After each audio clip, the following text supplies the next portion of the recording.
এই ওঠো, ওঠো না। কি হয়েছে? আমার গয়নাগুলো পাচ্ছি না। পাচ্ছ না? তুমি তো দেখেছো, আমি এখানেই রেখেছিলাম। তাহলে গেল কোথায়? আমার মনে হয় চুরি হয়ে গেছে। আপনারা কোনো চিন্তা করবেন না, আমি সব দেখছি।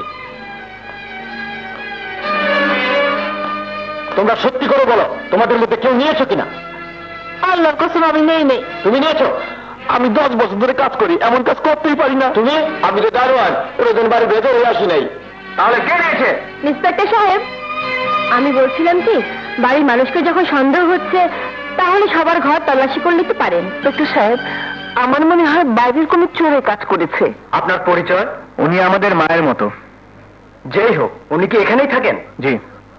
তাহলে তো ওনার ঘরে তল্লাশি করতে হবে। না না ইন্সপেক্টর সাহেব, ওনার ঘর তল্লাশি করার কোনো দরকার নেই। কথা যখন উঠেছে, আমার ঘরে তল্লাশি করা হোক। তাহলে চলুন।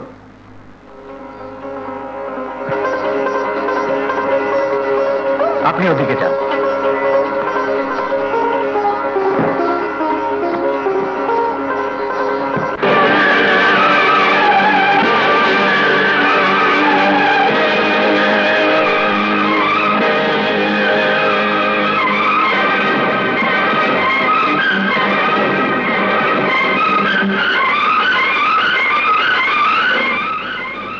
এগুলোই কি আপনার? হ্যাঁ।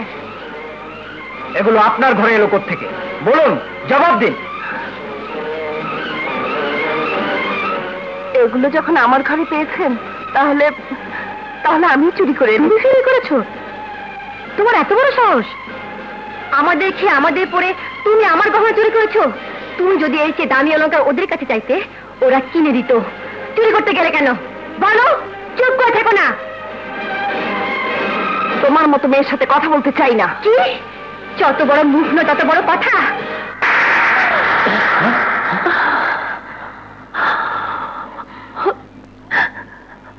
ইন্সপেক্টর সাহেব, ওকে অ্যারেস্ট করুন। ইন্সপেক্টর সাহেব, আমাকে অ্যারেস্ট করুন। এত দামি গহনা দেখে আমি আর লোভ সামলাতে পারিনি, তাই চুরি করেছি। আমি চোর, আমি চুরি করেছি। আমাকে অ্যারেস্ট করুন, আমাকে অ্যারেস্ট করুন। না ইন্সপেক্টর সাহেব, ওনাকে অ্যারেস্ট করার কোনো প্রয়োজন নেই। আপনি চলে যান। হ্যাঁ, ওনার বিরুদ্ধে আমাদের কোনো অভিযোগ নেই। আপনি চলে যান, চলে যান। বেশ। না ইন্সপেক্টর সাহেব, আমি চোর। আমাকে শাস্তি দিন, আমাকে শাস্তি দিন। I am sorry. ইন্সপেক্টর সাহেব, তুমি এত রাতে ঘরে না এসে এখানে কি করছো? জানো, বুবু চোর, কেন জানি এই কথাটা আমি মেনে নিতে পারছি না। কেন পারছো না? হাতে নাতে প্রমাণ হয়েছে। তাছাড়া সে নিজেই স্বীকার করেছে। না, বুবু স্বীকার করেছে সে একটা চোর, কিন্তু একটা চোর যেভাবে স্বীকার করে, বুবুর স্বীকারোক্তিতে সে কথা ছিল না, বরং সব কথার মধ্যে একটা বুক ভরা ব্যথা লুকিয়েছিল। কিন্তু কি সেই ব্যথা? কেন যে সেই ব্যথার কথা না জেনে আমরা বুবুকে যেতে দিলাম? কেন কেন কেন? আমাদের দ্বারা বোধহয় বুবুর প্রতি অনেক বড় অন্যায় হয়ে গেছে। ছোট তুই বড়, বুবু চলে যাবার পর থেকে আমার চোখে ঘুম নেই। এভাবে আরেকটি রাত কাটলে আমি মরে যাব। ঠিকই বলেছিস, আমরা এক্ষুনি বুবুর কাছে যাব। বুবু যদি অলংকার নিয়েও থাকে, উনি আমাদের মা, আর মা সন্তানের জিনিস নিলে সে জিনিস চুরি করা হয়। তাহলে দেরি কেন? চল চল।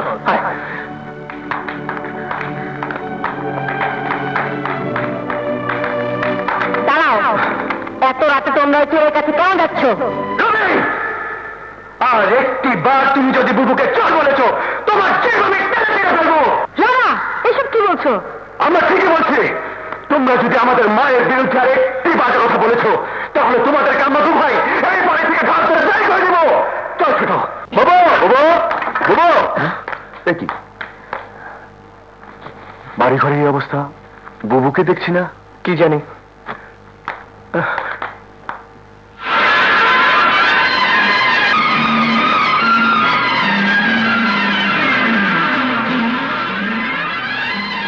বুবুর সাথে বেবি আর রুবির ছবি। কিছু বুঝতে পারছিস? হ্যাঁ, সব বুঝতে পেরেছি। আয় আমার সাথে।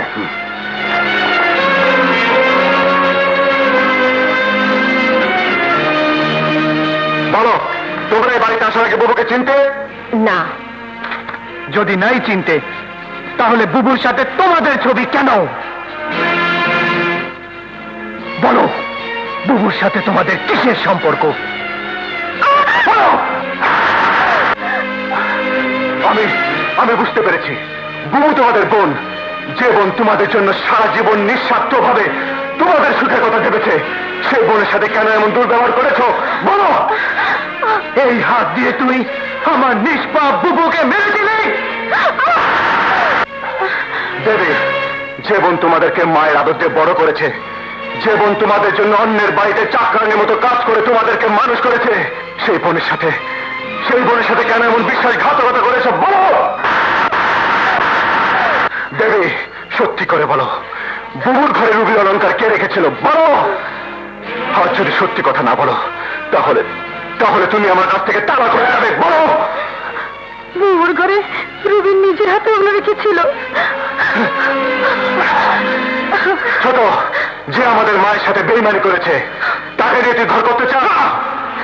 রুবি, তোমাকে আমি তালাক দিচ্ছি, এক তালাক।